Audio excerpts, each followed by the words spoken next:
Alhamdulillahirabbil alamin wassalatu wassalamu ala sayyidina Muhammadin wa ala alihi washabihi ajma'in. Amma ba'd. Kita lanjutkan pembahasan dari kitab Al-Mulakhas fi Syarh Kitab Tauhid karya Syekh Fauzan bin Shalih Al-Fauzan hafizahullah taala.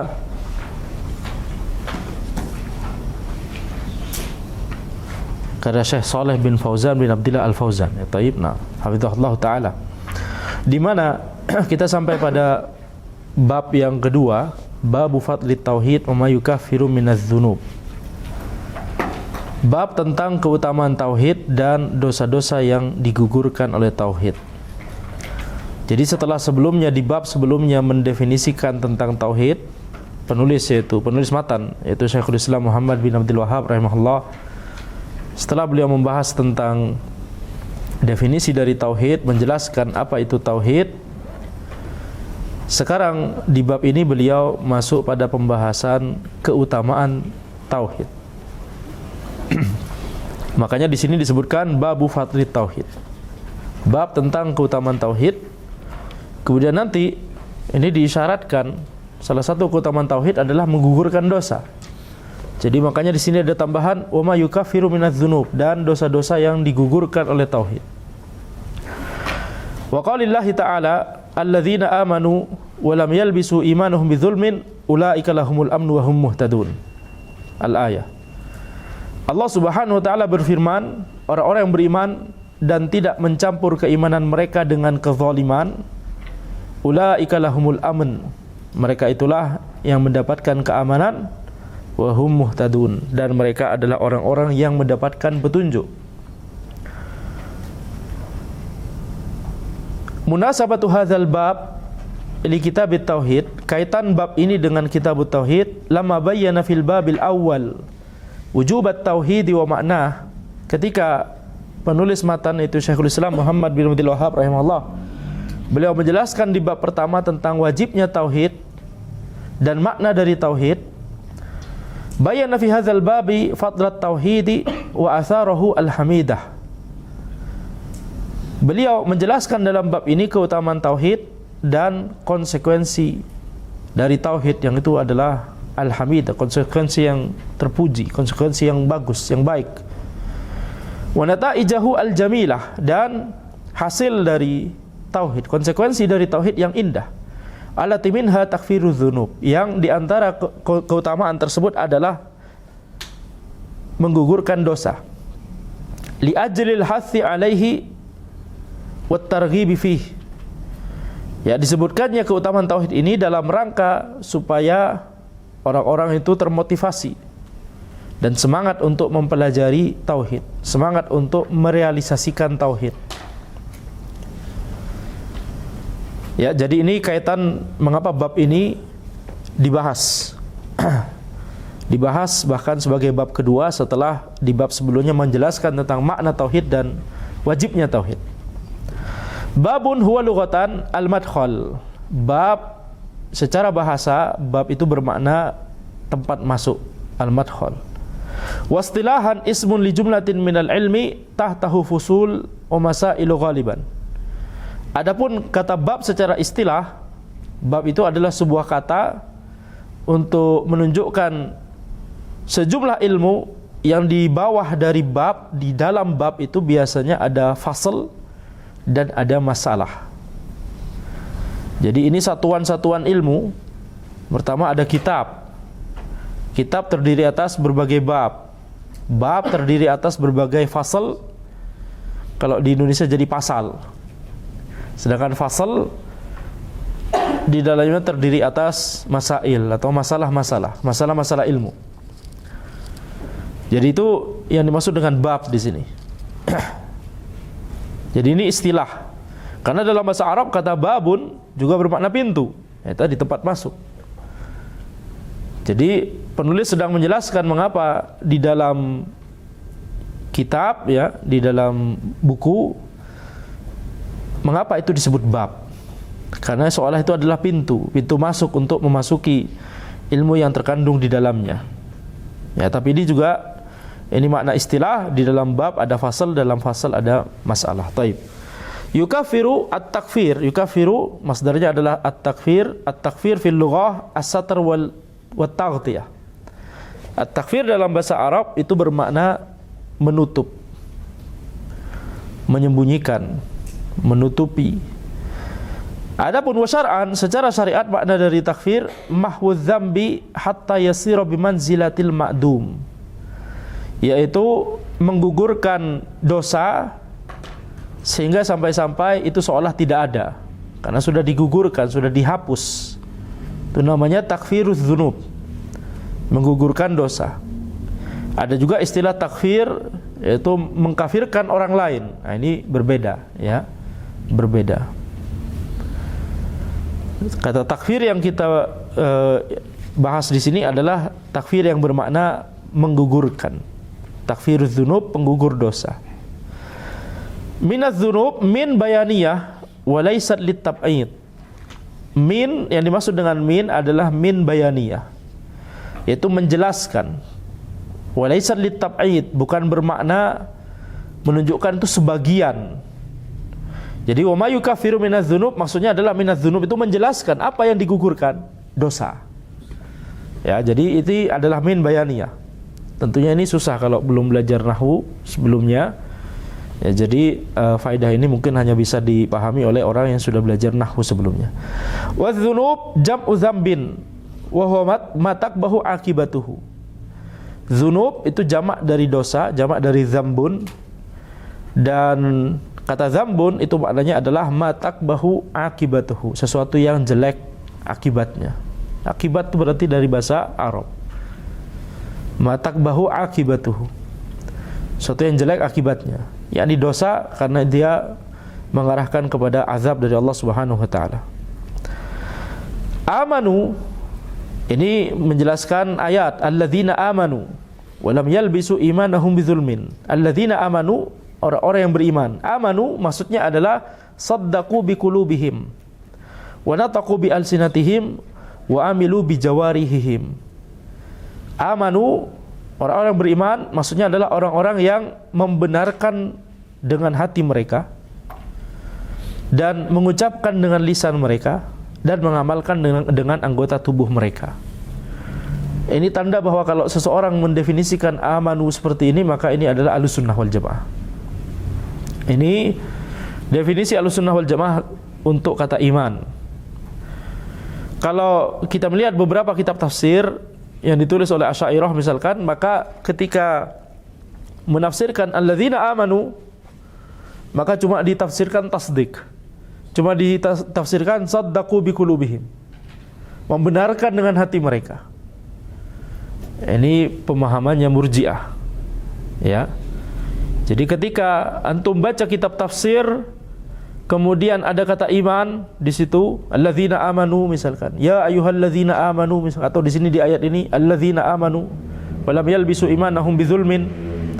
Kemudian amanu di situ cuma ditafsirkan sebagai tasdik, saddaqu biqulubihim, maka ketahuilah bahwa ini tafsir yang ala manhajil Asy'ariyah, tafsir yang dia itu di atas manhajnya Asy'ariyah, dan ini menyimpang. Iman itu mencakup ketiga hal ini: membenarkan dengan hati, kemudian mengucapkan dengan lisan, dan mengamalkan dengan anggota tubuh. Wa ra'su dzalika at-tauhid. Jadi taib. Jadi kalau kita lihat misalkan tadi alladzina amanu, kemudian ditafsirkan tadi saddaqu biqulubihim, tampaknya tidak ada masalah kalau orang tidak paham. Tampaknya tidak ada masalah, tafsirnya baik-baik saja, Masya Allah bagus, betul tidak? Tidak sadar bahwa itu adalah definisinya Asy'ariyah. Sekali lagi ini menunjukkan pentingnya belajar ilmu kepada guru. Ya, sehingga bisa kita hati-hati dari kepada guru Ahlussunnah tentunya, sehingga kita bisa hati-hati dari hal-hal seperti itu.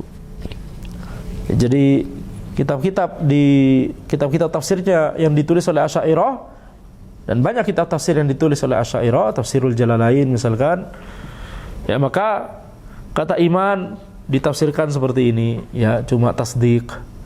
Kemudian sifat-sifat Allah Subhanahu wa taala ditakwil. Makanya tafsirul Jalalain bukan untuk pemula sama sekali, walaupun ringkas.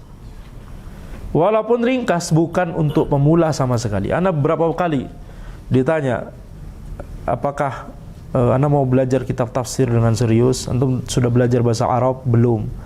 Tapi Ana ingin mengetahui, membaca kitab tafsir, tidak hanya cuma terjemahan saja. Bagaimana dengan tafsir Jalalain? Ya, itu bukan untuk antum, Ana bilang.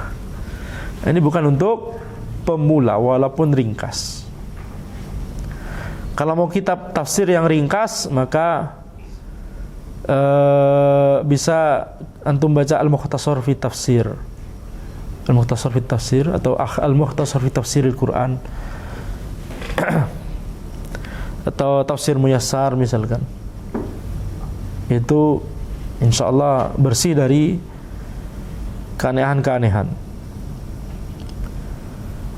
Tapi kalau tafsirul Jalalain, maka itu bukan untuk pemula. Itu harus sudah belajar akidah tentang asma wa sifat, tentang iman, tentang Khawarij dan Murji'ah, tentang Mu'tazilah, kemudian tentang Asy'ariyah sendiri. Berarti urutannya adalah seperti misalkan ini ya, belajar kalau akidah Qawaid Arba', Salatul Usul, Kitab Tauhid, akidah Wasithiyah, akidah Tahawiyah, baru kemudian tafsir Jalalain. Baru kemudian tafsirul Jalalain. Jadi itu kalau sudah kuat akidahnya, secara akidah, baru masuk ke sana. Itu pun belum cukup cuma akidah saja. Anda cuma contohkan kalau dari segi akidah harus minimal level itu dulu. Tapi harus ada bidang ilmu yang lain, harus tahu nahwu. Kalau mau baca tafsirul Jalalain harus tahu nahwu. Karena di situ dibahas ada faedah-faedah tentang bahasa Arab juga. Habis itu harus tahu ilmu dasar tentang ulumul Quran dan usul tafsir. Jadi panjang. Ya jelas bukan untuk pemula. Kalau beneran untuk mau pemula, maka yang tadi Anda sebutkan, Tafsir Muyassar atau Al-Mukhtasar fi Tafsir. Baik.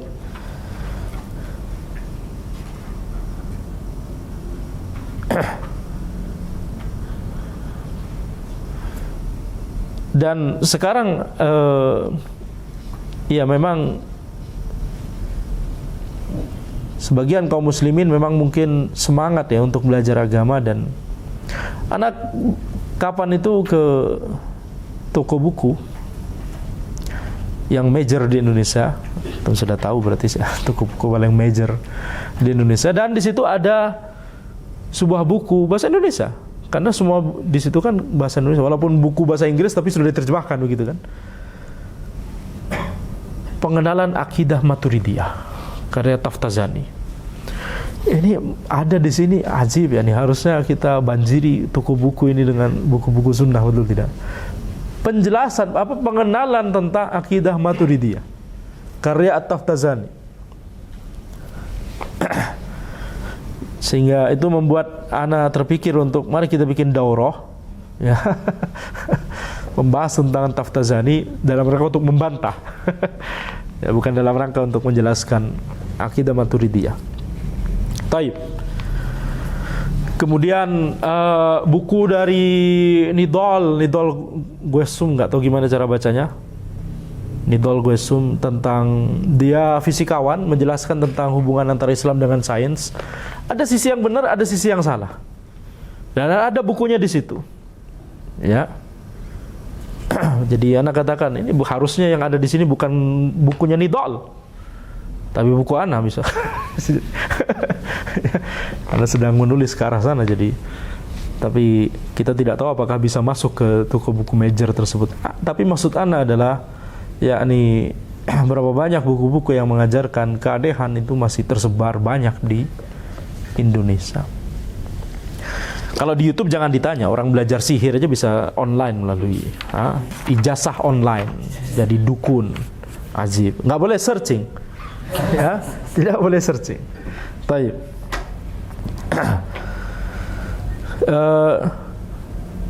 Baik. Sekarang amanu di sini didefinisikan sesuai dengan definisi Ahlussunnah. Wa ra'su dzalika at-tauhid. Ya, ra'su dzalika at-tauhid, yaitu Induk utama dari keimanan itu adalah tauhid. Cabang iman tertinggi. Sebagaimana sabda Nabi Muhammad sallallahu alaihi wasallam, al-iman bid'un wa sittuna aw bid'un wa sab'una syu'bah fa'alaha kalimatul la ilaha illallah. Iman 60 sekian cabang, 70 sekian cabang. Yang tertinggi adalah kalimat la ilaha illallah. Wa adnaha imatatul adza anit tariq, dan cabang terendah adalah membuang gangguan dari jalan. Wal haya syu'batun minal iman, dan rasa malu adalah bagian dari keimanan.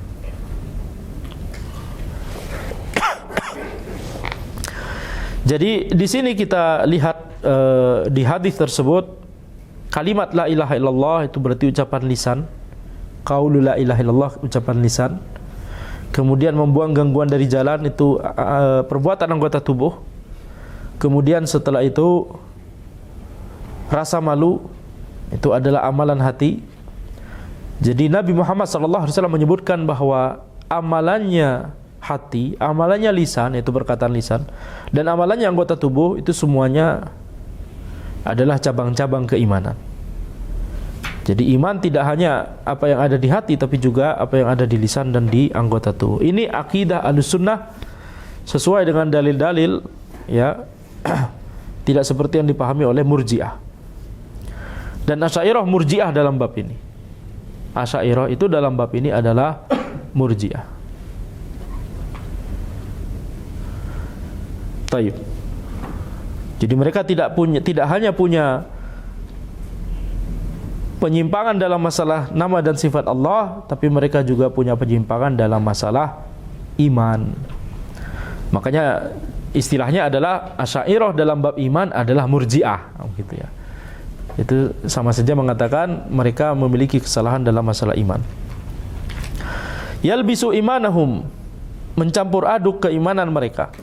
Yakhlitu tauhidahum, yakni mencampur aduk ketauhidan mereka, bizulmin, yaitu dengan bisyirkin, mencampur aduk dengan kesyirikan. Wadzulmu wat'u syai'i fi ghairi maudhi'ihi. Kezaliman itu maknanya adalah meletakkan sesuatu tidak pada tempatnya, atau tidak menunaikan hak. Itu adalah kezaliman. Itu mengapa syirik disebut kezaliman, bahkan kezaliman yang paling besar, karena hak Allah Subhanahu wa taala tidak dipenuhi. Bukankah di bab sebelumnya kita sudah membahas hadis Mu'adz bin Jabal radhiyallahu anhu bahwa Nabi Muhammad sallallahu alaihi wasallam bersabda, "Haqqullahi 'alal ibad ayya'buduhu wa la yusyriku bihi syai'a." Hak Allah terhadap para hambanya adalah para hambanya tidak boleh yakni para hambanya harus beribadah kepada Allah dan tidak boleh berbuat kesyirikan kepada Allah. Itu haknya Allah Subhanahu wa taala.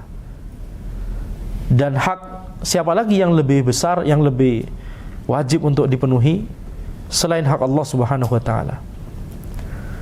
Sehingga memenuhi hak tersebut adalah tauhid. Melanggar hak tersebut berarti adalah kezaliman. Setiap ada hak yang dilanggar itu adalah kezaliman. Itu adalah zulm.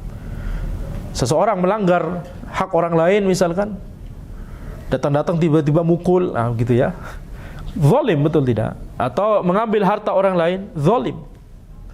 Karena itu mengambil hak orang lain, tidak memenuhi hak orang lain, itu adalah kezaliman. Nah sekarang hak mana lagi yang lebih besar dibandingkan haknya Allah Subhanahu wa taala? Ini adalah hak yang paling besar dan paling wajib untuk dipenuhi. Sehingga ketika hak Allah tidak dipenuhi, ini berarti adalah kezaliman yang paling besar. Itu mengapa disebutkan di sini bahwa az-zulm itu adalah kesyirikan. Sebagaimana perkataan Luqman kepada anaknya yang disebutkan oleh Allah Subhanahu wa taala di Al-Qur'an, "Ya bunayya la tusyrik billah, inna syirka la zulmun azim." Wahai anakku, janganlah engkau berbuat kesyirikan kepada Allah, karena sesungguhnya kesyirikan itu adalah kezaliman yang besar. Mengapa kesyirikan disebut kezaliman? Karena hak Allah tidak dipenuhi. Kesyirikan itu disebut kezaliman bukan karena ketika seseorang berbuat syirik berarti dia menzalimi Allah. Allah tidak membutuhkan itu sama sekali. Allah tidak membutuhkan ibadah para hambanya sama sekali. Justru kita yang membutuhkan ibadah tersebut supaya kita mendapatkan ridha Allah dan selamat dari azab Allah Subhanahu wa taala. Ya. Jadi seandainya semua makhluk kufur kepada Allah Subhanahu wa taala, itu tidak mengurangi sama sekali kerajaan Allah Subhanahu wa taala sebagaimana yang disebutkan di hadis qudsi. Jadi mengapa kesyirikan disebut kezaliman? Karena hak Allah tidak dipenuhi.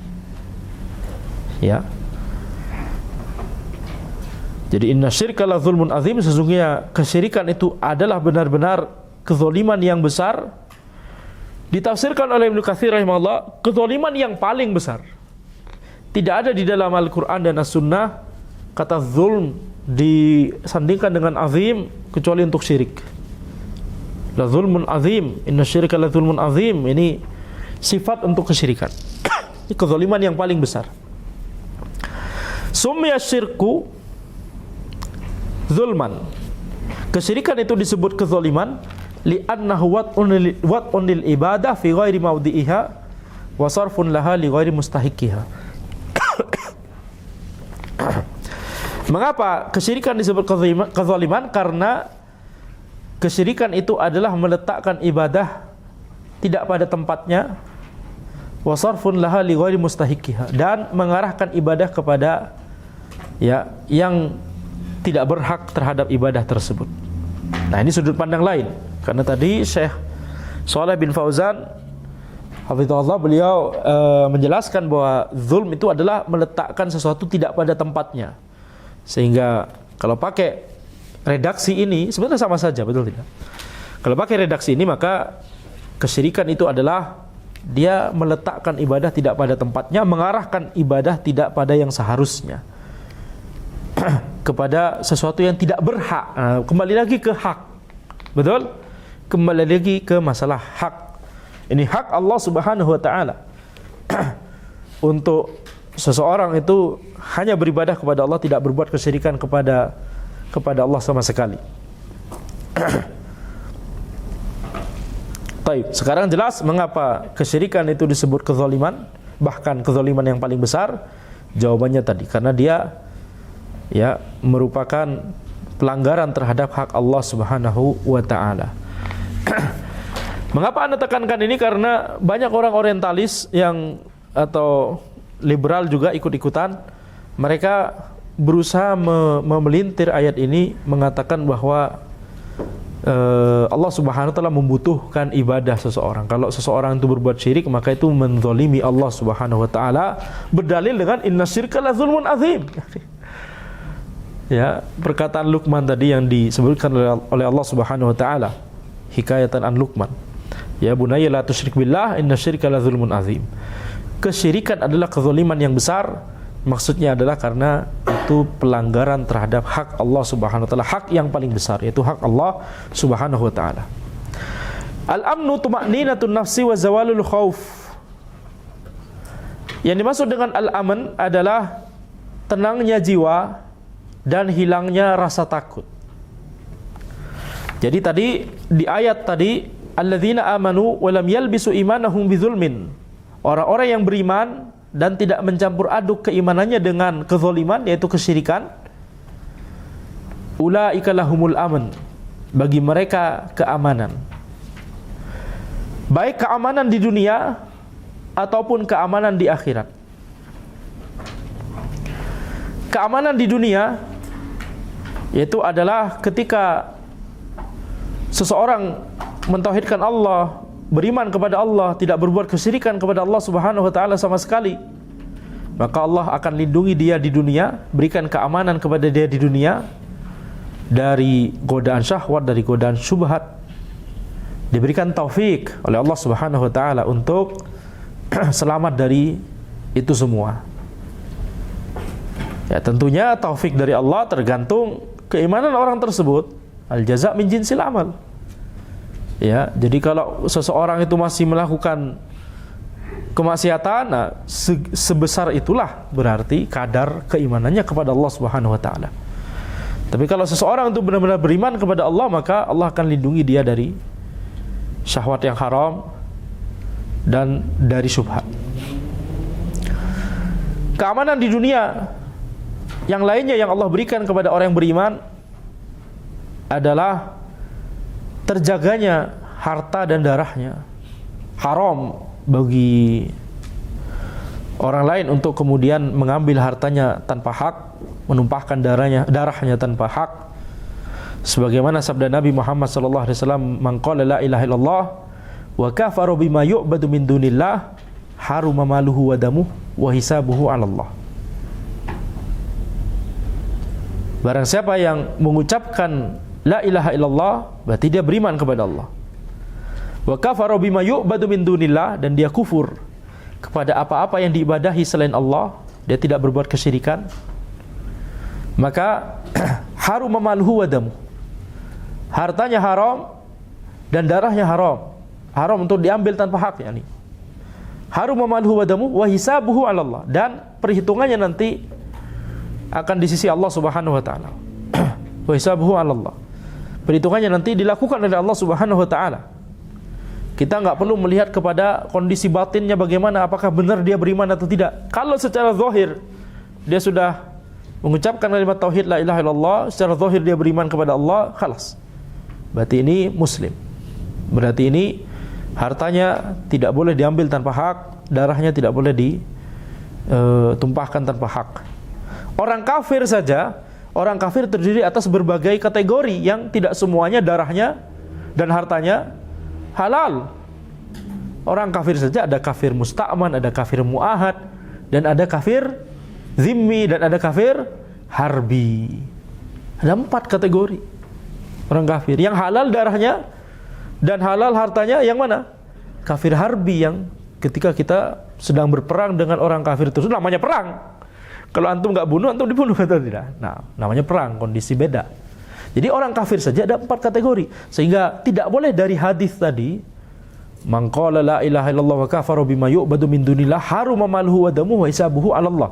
Barang siapa yang mengucapkan la ilaha illallah dan kufur terhadap apa-apa yang diibadahi selain Allah, maka hartanya haram dan darahnya haram, dan perhitungannya, hisabnya adalah di sisi Allah nanti, dilakukan oleh Allah Subhanahu wa taala. Nah, berarti ini pemikirannya orang-orang yang mau merekrut teroris.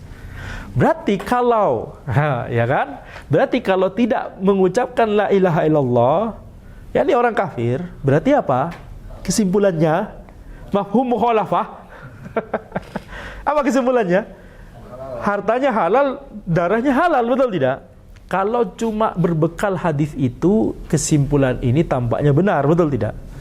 Tapi bukankah prinsip dalam agama Islam, prinsip dalam dinul Islam adalah kita menggabungkan seluruh dalil yang berbicara tentang suatu topik, jangan cuma ngambil sebagian, meninggalkan sebagian. Betul? Jadi ini diantara senjatanya orang-orang yang mau merekrut jadi teroris. Mereka mendatangkan ayat juga, mereka mendatangkan hadis juga, tapi pemahamannya salah. Ya contohnya ini, pemahamannya salah. Jadi seolah-olah berarti orang kafir itu satu kategori semua, betul tidak? Semuanya hartanya halal dan darahnya halal. Jadi kalau ketemu orang lagi jalan-jalan misalkan di Bandung misalkan, orang kafir, betul tidak? Hartanya halal, darahnya halal. Ajib ya nih. Itu memicu perbuatan terorisme, betul tidak? Ini di antara senjatanya, di antara banyak senjatanya orang-orang teroris. Makanya untuk memerangi terorisme harus dibangun di atas ilmu. Mau memerangi sesuatu harus pakai ilmu, betul tidak?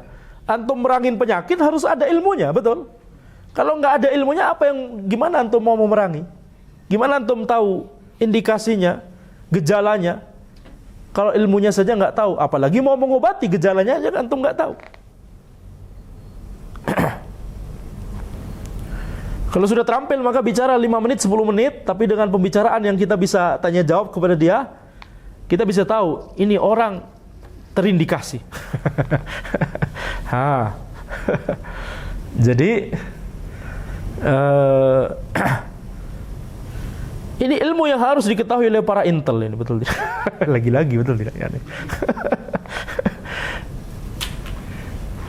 Jadi harus Mereka itu harus duduk di kajian untuk belajar ya, ini bukan untuk di kajian-kajian sunnah, untuk belajar mana yang benar supaya nanti bisa diterapkan ke kalau ada teroris beneran atau ya yang mau merekrut, ya, jadi langsung bisa hati-hati begitu ya, langsung bisa ambil tindakan. Baik. Jadi kalau cuma berbekal hadis itu saja tampaknya demikian kesimpulannya. Tetapi bukankah ada hadis-hadis yang lain? Bukankah ada dalil-dalil yang lain? Dari dalil-dalil yang lain kita simpulkan orang kafir ada 4 kategori. Kafir zimmi, kafir mu'ahad, kafir musta'man, dan kafir harbi. Kalau seseorang membunuh orang kafir selain kafir harbi, dia tidak bisa mencium bau surga. Berbahaya. Berarti apa? Itu dosa besar. Karena ada ancaman khusus berarti di akhirat. Tidak bisa mencium bau surga. Ini ancaman khusus. Ya, ini nggak cuma dilarang. Kalau cuma dosa biasa, nanti lafadznya itu cuma dilarang. Jangan lakukan ini. Jangan melakukan itu. Itu berarti cuma larangan biasa. Tapi kalau ada hukuman khusus, yaitu tidak bisa mencium bau surga, berarti ini dosa besar. Antum membunuhi sembarangan orang kafir, dosa besar itu justru. Yang halal darahnya cuma yang ketika itu kondisi perang kafir harbi, yang memerangi kaum muslimin. Ketika perang pun ada adabnya. Antum berperang dengan orang yang memang angkat senjata, tapi kalau antum ketemu sama orang kafir tapi wanita, anak-anak yang tidak ikut berperang, maka itu harus dilindungi, tidak boleh dibantai, tidak boleh dibunuh. Ada adabnya juga. Nggak boleh nebang pohon, bunuh binatang, dan seterusnya. Itu adab Islam. Tidak seperti sebagian orang kafir yang orang kafir kalau perang itu, antum misalkan mereka mau mentargetkan satu orang di bangunan. Bangunannya apartemen banyak isinya. Maka kalau cuma mau menargetkan satu, itu satu bangunan tuh dirudal. Ya, ini kelakuannya itulah orang-orang Yahudi. Ya. Itu policy mereka, kebijakan mereka. Bahkan jadi kebijakan. Kita mau mentargetkan satu, di mana? Di neighborhood atau di apartemen yang besar ini, maka halas. Itu cuma angka casualty saja dari itu policy mereka. Bahkan dalam Islam tidak boleh sama sekali. Sampai sini jelas? Taib. Sehingga kita lihat bagaimana adab Islam, bahkan dalam kondisi perang itu tidak sembarangan.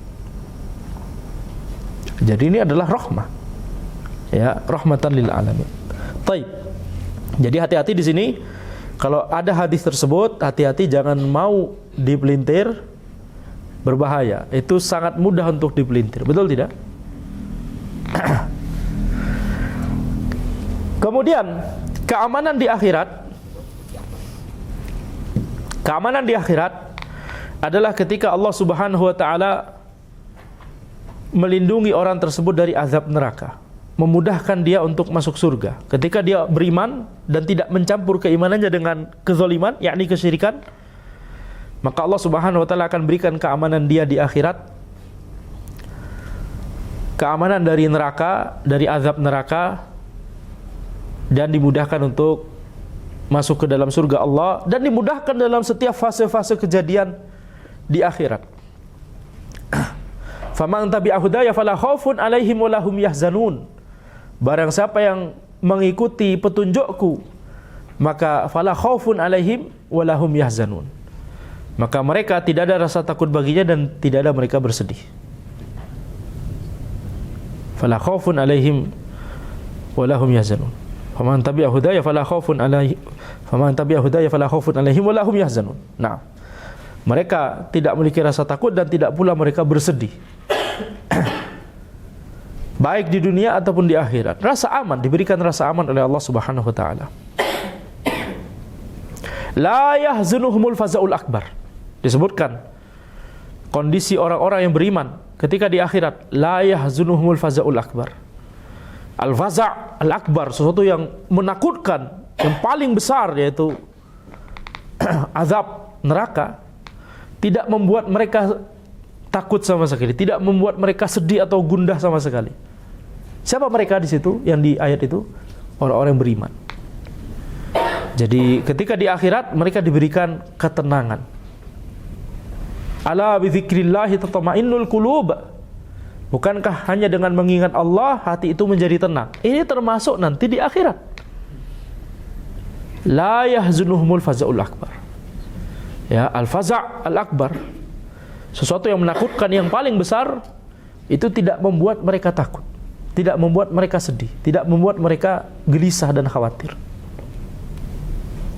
Ini keamanan yang diberikan oleh Allah Subhanahu wa taala di dunia dan di akhirat, dan ini adalah konsekuensi karena orang tersebut mentauhidkan Allah Subhanahu wa taala. Taib.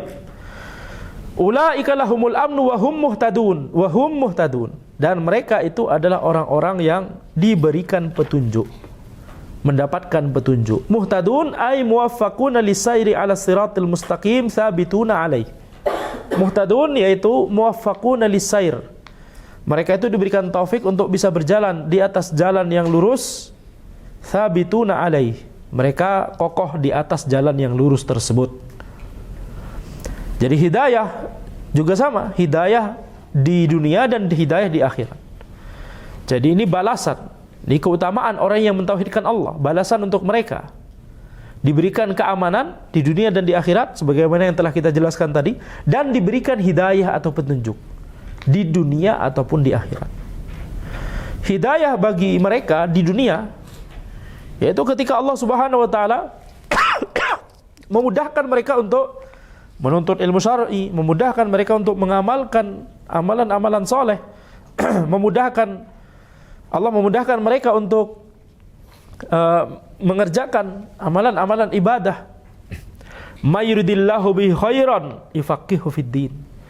Barang siapa yang Allah kehendaki kebaikan untuknya, maka Allah akan berikan dia pemahaman agama. Ini hidayah dari Allah Subhanahu wa taala. Ini balasan untuk orang yang mentauhidkan Allah Subhanahu wa taala. Ini hidayah di dunia. Hidayah di akhirat adalah Allah mudahkan dia untuk masuk surga. Kalau tadi keamanan di akhirat, Allah hindarkan dia dari azab neraka. Kalau hidayah di akhirat, Allah masukkan dia ke dalam surga Allah Subhanahu wa taala. Yang telah dijelaskan sifat-sifatnya oleh Allah Subhanahu wa taala sebelumnya di Al-Qur'an dan di As-Sunnah. Ketika di dunia orang-orang sudah mempelajari tentang sifat-sifat surga. Arrafaha lahum. Allah menjelaskan deskripsi dari surga kepada orang-orang beriman. Nah, ketika di akhirat mereka dimudahkan untuk masuk ke dalam surga tersebut. Makanya Nabi Muhammad SAW bersabda, "Walladzi nafsu Muhammadin biyadihi la ahaduhum ahda bimanzilihi fil jannah minhu bimanzilihi kana fid dunya." Demi zat yang jiwa Muhammad berada di tangannya, demi zat yang jiwa Muhammad berada di tangan Allah Subhanahu wa taala, ini berarti menetapkan sifat tangan Allah Subhanahu wa taala. Yadullah. Walladzi nafsu Muhammadin biyadihi, demi zat yang jiwa Muhammad berada di tangannya. La ahaduhum ahda bimanzilihi fil jannah. Sungguh kalian itu lebih mengetahui rumah kalian di surga minhu bimanzilihi kana fid dunya, daripada kalian mengetahui rumah kalian ketika di dunia. Kalau seseorang ketika di dunia, tentunya dia hafal sekali di mana rumahnya, betul tidak? Kalau dia tiba-tiba ngetok, kemudian ngetok rumah kita, kemudian ternyata, oh ini, loh kok ini kan rumah ana, ini ada modus berarti, betul tidak? Cuma mau tahu kondisi rumah kita saja. Ya. Jadi ketika di dunia orang itu sangat mengetahui di mana rumahnya. Walaupun misalkan dia di perumahan yang bentuknya sama semua, dia tahu pasti rumahnya yang mana, betul tidak? Dan Nabi Muhammad SAW menjelaskan ketika di surga seseorang itu lebih mengetahui mana rumahnya di surga. Ya, lebih mengetahui mana rumahnya di surga. Ini para penghuni surga sudah diberikan petunjuk di mana rumahnya, masing-masing sudah diberikan petunjuk. Nah, ini hidayah, bentuk hidayah di akhirat. Dan itu tentunya sesuai dengan amalannya. Rumahnya di surga sesuai dengan amalannya di dunia. Dan tentunya kita katakan tidak harus rumahnya cuma satu. Ya, bisa banyak.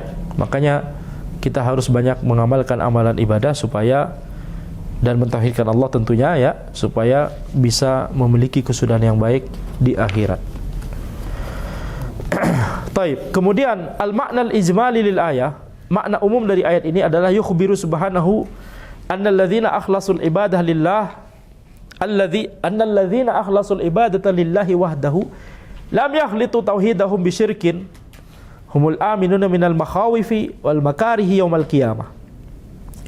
Allah mengabarkan di dalam ayat ini bahwa orang-orang yang memurnikan ibadahnya hanya kepada Allah saja, mereka tidak mencampur ketauhidan mereka dengan syirik, mereka itulah orang-orang yang aman dari sesuatu yang menakutkan, dari sesuatu yang dibenci pada hari kiamat kelak. Tadi kita katakan tidak hanya di hari kiamat tapi juga di dunia dan di akhirat. Al-muhtaduna lisairi ala siratil mustaqim fid dunya. Mereka diberikan hidayah untuk bisa meniti jalan yang lurus di dunia. Dan tadi kita katakan tidak hanya hidayah di dunia tapi juga hidayah di akhirat.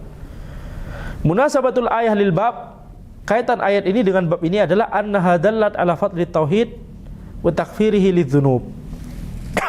Ayat ini menunjukkan keutamaan tauhid dan bahwa tauhid itu bisa menggugurkan dosa-dosa, yaitu ketika diberikan keamanan dan hidayah baik dunia ataupun akhirat, itu termasuk menggugurkan dosa, itu termasuk digugurkannya dosa-dosanya oleh Allah Subhanahu wa taala. Baik, ma yustafadu minal ayah, faedah-faedah yang bisa diambil dari ayat ini yang pertama adalah fadlut tauhid wa thamaratuhu fid dunya wal akhirah. Keutamaan dari tauhid dan buah dari tauhid baik di dunia ataupun di akhirat. Yang kedua adalah anna syirka zulmun mubtilun lil imani billahi in kana akbar au munqisun lahu in kana asghar. Syirik itu adalah kezaliman, dia membatalkan keimanan kalau dia adalah syirik akbar, dan dia bisa mengurangi keimanan kalau dia adalah syirik asghar. Jadi sebagaimana yang sering kita sudah jelaskan, dosa-dosa terbagi menjadi dua kategori, pembatal keimanan dan pengurang keimanan. Pembatal keimanan yaitu syirik akbar, kufur akbar, dan nifak akbar. Kemudian pengurang keimanan tapi tidak sampai membatalkannya. Pengurang keimanan itu ada syirik asghar, kufur asghar, nifak asghar, dan dosa-dosa lain yang tidak termasuk kategori-kategori yang telah kita sebutkan tadi. Bukan syirik akbar, syirik asghar, kufur asghar, nifak asghar. Dosa-dosa yang lain itu masuk dalam pengurang keimanan. Nah, nanti tentunya dosa-dosa yang membatalkan keimanan itu dosa yang besar sekali, syirik akbar, kufur akbar, nifak akbar. Sedangkan dosa-dosa yang mengurangi keimanan nanti terbagi jadi dua, ada dosa besar, ada dosa kecil. Dosa besar definisinya adalah yang tadi kita sebutkan. Kalau ada hukuman spesifik di dunia, ada hukuman had, rajam untuk zina, potong tangan untuk mencuri, qisas untuk membunuh. Nah, kalau ada hukuman khususnya di dunia atau ada ancaman khusus di akhirat, seperti tadi tidak mencium bau surga misalkan, tidak dilihat oleh Allah Subhanahu wa taala di akhirat misalkan, itu ancaman khusus, hukuman khusus. Maka kalau ada dalil yang menyebutkan tentang suatu dosa, tidak hanya melarang tapi ada hukuman khususnya baik di dunia ataupun di akhirat, maka ini adalah dosa besar. Ya, maka ini adalah dosa besar. Nah, kemudian faedah yang ketiga adalah an-nasyirka la yughfar, bahwa kesyirikan itu tidak diampuni oleh Allah Subhanahu wa taala. Ya, ini nanti dibahas di pembahasan berikutnya insyaallah ya, lebih detailnya. Tidak diampuni maksudnya adalah kalau orang tersebut tidak bertaubat sampai matinya, syirik akbar. Dan sebagian para ulama khilaf apakah syirik asghar demikian juga, ada khilaf di situ. Tapi semuanya sepakat kalau syirik akbar maka harus kita bertaubat secara khusus, yani. Kalau seseorang itu belum bertaubat sampai matinya, maka dosa kesyirikan akbar tersebut tidak akan diampuni oleh Allah Subhanahu wa taala. Nah, kalau dosa-dosa yang lain, yaitu dosa pengurang keimanan. Jadi ini berlaku untuk dosa pembatal keimanan. Syirik akbar, kufur akbar, nifak akbar. Harus orang tersebut bertaubat dari dosa tersebut sebelum matinya. Kalau nggak bertaubat sebelum matinya dari dosa pembatal keimanan ini, Allah nggak akan mengampuni dosa tersebut di akhirat dan dia menjadi dinilai kafir. Dia adalah orang kafir karena melakukan dosa yang membatalkan keimanannya. Namanya saja membatalkan keimanan. Tapi kalau dosa yang dilakukan adalah pengurang keimanan, maka kalau dia bertaubat ketika masih di dunia, alhamdulillah. Tapi kalau dia belum bertaubat ketika di dunia, nah nanti di akhirat tahta masyiatillah, di bawah kehendak Allah. Bisa jadi Allah ampuni, bisa jadi Allah tidak ampuni. Kalau Allah tidak ampuni, ya berarti dosanya masuk ke dalam timbangan, dihitung mana yang lebih besar, mana yang lebih berat antara kebaikannya dan dosanya. Kalau dosa yang lebih berat, maka masuk neraka tapi sementara, karena orang ini tidak melakukan dosa pembatal keimanan, cuma melakukan dosa pengurang keimanan. Jadi imannya masih ada, cuma berkurang begitu ya. Orang fasik, tapi masih beriman kepada Allah Subhanahu wa taala, sehingga dia tidak kekal di neraka. Jadi itu bedanya antara dosa pembatal keimanan dan pengurang keimanan. Makanya ini nanti dibahas lebih lanjut. Innallaha la yaghfiru ayyushraka bihi wa yaghfiru ma duna dzalika liman yasha. Sungguhnya Allah tidak mengampuni orang yang berbuat kesyirikan. yakni kalau dia tidak bertaubat ketika hidupnya. Tetapi Allah mengampuni dosa-dosa yang di bawah itu bagi siapapun yang Allah kehendaki. Yakni ketika dia tidak bertaubat, maka dosa-dosa di bawah itu, yaitu dosa pengurang keimanan, itu bisa jadi diampuni oleh Allah, bisa jadi tidak diampuni. Karena kita tidak tahu apakah nanti akan diampuni oleh Allah, maka dari sekarang kita semua dosa harus kita taubat, betul tidak? Jadi ayat tadi, ayat barusan itu berbicara tentang orang yang tidak bertaubat ketika hidupnya. Innallaha la yaghfiru ayyushraka bihi wa yaghfiru ma duna dzalika liman yasha. Sungguhnya Allah tidak mengampuni dosa orang yang berbuat syirik kepadanya, dan Allah mengampuni dosa-dosa di bawah itu bagi siapapun yang Allah kehendaki. Tidak boleh diambil kesimpulan berarti kalau sudah syirik sebelumnya, syirik akbar, orang kafir dulu sebelumnya atau muslim tapi melakukan syirik akbar, gak mungkin bisa taubat. Nah, ini adalah pemahaman yang salah. Karena ayat itu tidak berbicara semua orang, tapi ayat itu cuma berbicara orang yang tidak bertaubat ketika hidupnya. Demikian pula, ya, tidak boleh dipahami dari ayat tersebut kalau dosa-dosa di bawah kesyirikan, di bawah syirik akbar, di bawah kufur akbar, di bawah nifak akbar, yaitu dosa pengurang keimanan tadi. Tidak boleh dipahami bahwa dosa pengurang keimanan kalau kita taubat maka bisa jadi diterima taubatnya oleh Allah, bisa jadi tidak diterima taubatnya oleh Allah Subhanahu wa taala. Karena tadi ada kalimat wa yaghfiru ma duna dzalika liman yasha. Allah mengampuni dosa di bawahnya kepada siapa yang Allah kehendaki. Berarti tergantung kehendak Allah. Nah, ini juga pemahaman yang salah, karena maksud dari ayat tersebut adalah kalau orang itu belum bertaubat. Kalau orang tersebut beneran sudah bertaubat, tentunya dengan taubat yang benar,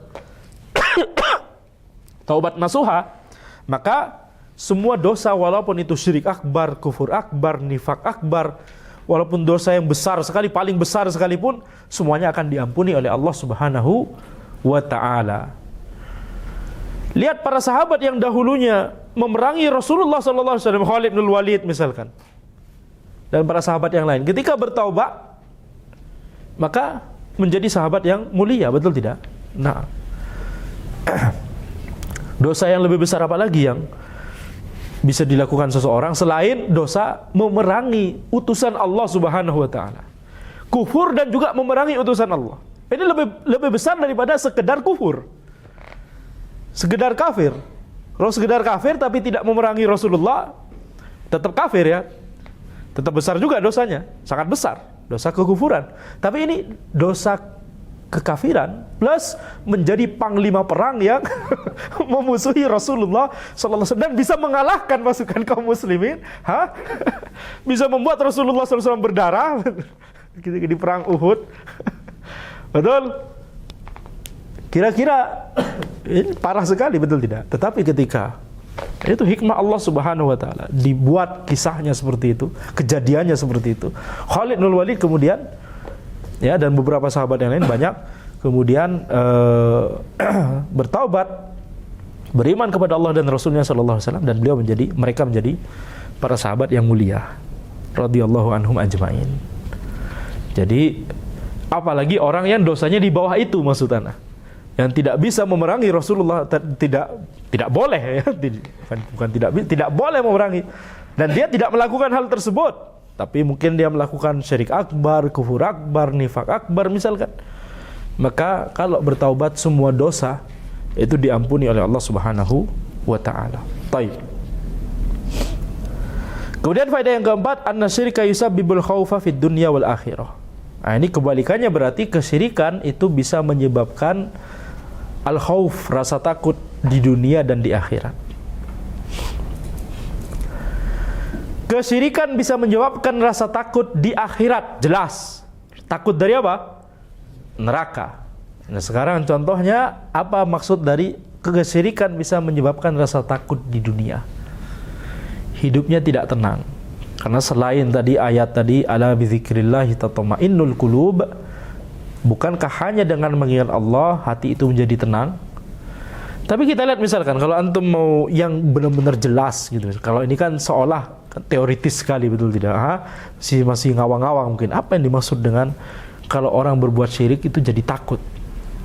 Orang yang berbuat syirik, jimat atau kedukun atau apa, hidupnya selalu gundah gulana. Ketemu angka 13 takut. Ketemu angka 4 takut, betul tidak? Bikin hotel, liftnya jangan ada lantai 13, jangan ada lantai 4, 3A, 3B aja, 12A, 12B. Takut hidupnya. Ada apa cuma dengan angka? Betul tidak? Ini kebetulan cuma basis 10, coba kita bikin basis 8 saja. 1, 2, 0, 1, 2, 3, 4, 5, 6, 7, 1, 0 ya. Jadi nggak ada simbol 8 dan 9 karena ini bukan sistem desimal. Tapi apa istilahnya? Oktomal. Nggak ada. Berarti 13 yang sekarang berarti beda dengan 13 yang desimal, betul tidak? Taib. Orang nggak belajar matematik nggak akan tahu hal ini, jadi biner, misalkan biner, mana ada 13? 01, 10, 11, 100, 101, 110, 111. Ya, nggak ada 13 sama sekali, betul? Taib. Ya, jadi jangan mencampur adukkan kajian tauhid dengan kajian teori bilangan di matematik, number theory, Hilmi, nggak usah ketawa-ketawa. Ternyata dia sudah lulus. Kok bisa ya lulus ya? Alhamdulillah. Taib. Itu takut yang mereka selalu gundah. Ya, banyak pamali-pamali, betul? Hidupnya gundah gulana. Habis itu urban legend. Nah, urban legend di ITB, gedung PAU, misalkan, ruang keramat, nggak usah disebut ruangnya, nanti ada di fisika, misalkan, ya, hidupnya jadi takut sendiri, betul tidak? Kalau misalkan beneran ada, duduk sini, ngaji kitab tauhid sini, antum nggak boleh menampakkan diri, ya, gituin aja. Ya, jadi hidupnya menjadi takut, hidupnya menjadi gundah gulana. Jimat digantung di mobil supaya mobilnya nggak kecelakaan. Sehingga apa-apa itu butuh jimat. Di mobil butuh ada jimat. Di rumah, gimana kalau ada pencuri? Oh, butuh ada jimat. Nanti di kantor gimana supaya nanti rugi, nanti apa bisnisnya nggak lancar? Wah, jimat, ditempel foto misalkan, foto itu di masakan warung, ya itulah. Ditempel penglaris, ya, penglaris. Nanti mau nikah, oh ada selamatan ini, selamatan itu. Kalau nggak begini maka nanti, oh betul tidak? Kemudian nanti istrinya hamil, nanti ada ritual ini itu dan seterusnya. Kalau nggak melakukan itu maka nanti, maka nanti, maka nanti. Hidupnya dipenuhi rasa takut. Nggak nyaman hidup seperti itu, betul tidak? Setelah kemudian berurusan dengan dukun, jimat dan seterusnya, dia banyak diganggu, dapat gangguan jin banyak. Gimana mau tenang hidupnya? Ya, gimana mau tenang hidupnya? Taib. Bahkan sebagian orang itu mau kaya, misalkan ke pesugihan, habis itu minta ritual ini, ritual itu, ritual ini, ritual itu, kemudian tumbal apa dan seterusnya. Ajib ya. Ya ini hal-hal syaitaniyah yang tidak boleh kita lakukan sama sekali. Kalau kita hanya meminta kepada Allah, hanya berharap kepada Allah, hanya takut kepada Allah Subhanahu wa taala, kita mentauhidkan Allah, enggak ada rasa takut itu. Hidup kita akan menjadi tenang. Taib. Demikian yang bisa Anda sampaikan. Insyaallah kita lanjutkan di pertemuan berikutnya.